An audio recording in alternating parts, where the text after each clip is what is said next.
શેખ હસીના પછી હવે ચીફ જસ્ટિસનો વારો, રાજીનામું આપવા મજબૂર, સુપ્રીમ કોર્ટની બહાર લોકોના ઘેરાવો, વિરોધીઓએ કહ્યું ખુરશીમાંથી ખેંચીને ઉતારીશું। બાંગ્લાદેશમાં શેખ હસીના બાદ હવે સુપ્રીમ કોર્ટના ચીફ જસ્ટિસ ઓબેદુલ હસને પણ રાજીનામું આપવાની જાહેરાત કરી છે। પ્રદર્શનકારી વિદ્યાર્થીઓએ તેમના રાજીનામાની માંગ સાથે સુપ્રીમ કોર્ટની બહાર ભેગા થયા હતા।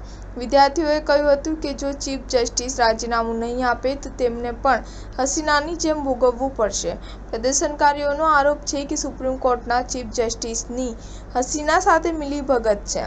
તેમણે વચગાળાની સરકાર સામે શનિવારે સમગ્ર કોર્ટની એક બેઠક બોલાવી હતી। હસીનાના રાજીનામા બાદથી હિંસા, લૂંટફાટ અને આગચંપીની ઘટનાઓ વધી છે। ઢાકામાં હિન્દુ જાગરણ મંચે હિંસા સામે વિરોધ પ્રદર્શન કર્યું છે।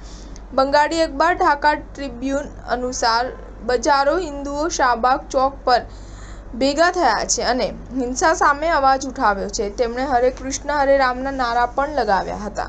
હિન્દુ જાગરણ મંચના આયોજકોએ જણાવ્યું હતું કે દિનાજપુરમાં હિન્દુઓના 4 ગામને સળગાવી દેવામાં આવ્યા છે।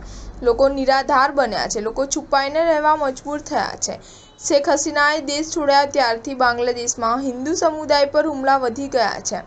વિરોધ દરમિયાન હિન્દુ સમુદાયે લઘુમતી મંત્રાલયની સ્થાપના, લઘુમતી સંરક્ષણ આયોગની રચના, લઘુમતીઓ પર હુમલો રોકવા માટે કડક કાયદો બનાવવા અને સંસદમાં લઘુમતીઓ માટે 10% બેઠકો રાખવાની માંગ કરી હતી।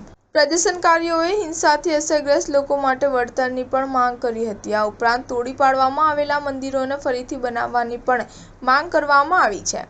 પ્રદર્શનકારીઓએ કહ્યું છે કે તેઓ આ દેશમાં જન્મ્યા છે, આ તેમના પૂર્વજોની જમીન છે, આ દેશ પણ તેટલો જ તેમનો છે। મરી જઈશું પણ દેશ છોડીશું નહીં। તેમના હક મેળવવા માટે તેઓ રસ્તા પર ઉતરીને જ રહેશે। સ્ટાર ન્યૂઝ 7 હંમેશા સચ્ચાઈની સાથે।